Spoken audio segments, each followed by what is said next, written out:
দর্শক, আপনারা দেখছেন যে জুলাই যোদ্ধা নামে একটি সংগঠন যখন সচিবালয়ে এসছে তাদের দাবি দেওয়া নিয়ে বিক্ষোভ মিছিল সহকারে, ঠিক তখন কিন্তু আমরা দেখতে পাচ্ছি যে পুলিশ শিক্ষা ভবনের সামনে যে রাস্তাটি সচিবালয়ের দিকে গিয়েছে সেই রাস্তাটি কিন্তু অর্থাৎ আব্দুল গনি রোড, আব্দুল গনি রোডের শিক্ষা ভবনের সামনে থেকে কিন্তু আটকে দিয়েছে। আমরা দেখতে পাচ্ছি যে লোহার কাঁটাতার দিয়ে ব্যারিকেড দিয়ে কিন্তু দুই পাশে আটকে দিয়েছে।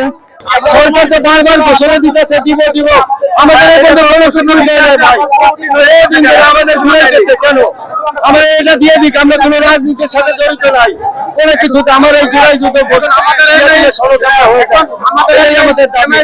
আহত হয়েছে। আমি আন্দোলনে জড়িত হয়েছিলাম, আন্দোলনে যাওয়ার পরে পুলিশ বাহিনী, ছাত্রলীগ, যুবলীগ তারা আমাদেরকে ফলো করে আমাদের উপরে গুলি চালাচ্ছে এবং লাঠিচার্জ করছে, পুলিশে টর্চারিং করছে, দেশ ছাড়ছে, ছাড়ার সাথে সাথে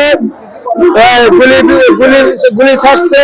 তারপরে আমি 20 জুলাই আমি আহত হই, 21 জুলাই আমি মেডিকেলে ভর্তি হই। ভর্তি হওয়ার পরে 25 তারিখে আমার অপারেশন হয়। অপারেশন হওয়ার পরে ডাক্তাররা বলছে যে দেখেন কাকা, আপনার এই যে গুলি, তাহলে আপনারা আল্লাহ তাআলা নিজ হাতে বাঁচাইছে, আপনার বাঁচার কোনো সিস্টেম ছিল না। তারা তাদের চিকিৎসা সহ বিভিন্ন বিষয় নিয়ে তারা কিন্তু বিক্ষোভ করছিলেন। শাহবাগ মোড়ে আমরা যেটি দেখেছি যে শাহবাগ মোড়ে কিন্তু তারা সেই সকাল থেকে জড়ো হচ্ছিল এবং তারা বিভিন্ন ভাবে বিভিন্ন দাবি দেওয়া নিয়ে কিন্তু আন্দোলন করার চেষ্টা করছিল।